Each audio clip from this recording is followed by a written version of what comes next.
Praise the Lord. Praise the Lord. இயேசுதான் செல்கிறார் என்பதை கேள்விப்பட்ட பத்திமேயு, இயேசுவே, தாவீதின் மகனே, எனக்கு இரங்கும் என்று சொல்லி கத்தினார். இதை கேட்ட பலரும் அவரை பேசாதிருக்குமாறு அதட்டினார்கள்.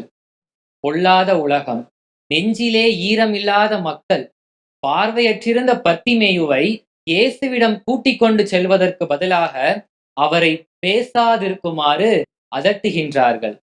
இதை கண்ட பத்திமேயு, இயேசுவிடம் நம்மை அழைத்து செல்ல, நமக்கு பரிந்து பேச, உதவி செய்ய எனக்கென்று யாருமே இல்லையே என்று ஏங்கி இருக்கலாம். இருந்தாலும் ஆண்டவர் மீது கொண்ட அதிக நம்பிக்கையினால் இன்னும் அதிகமாக கத்தினார். இயேசுவும் அவருடைய கூக்குரலை கேட்டு அவருக்கு மீண்டும் பார்வை கொடுத்தார். Praise the Lord. Praise the Lord. பிரியமானவர்களே, உடல் ஊனமுற்று இருப்பவர்களுக்கும் தனிமையிலே தவிப்பவர்களுக்கும் உதவி செய்யுங்கள்.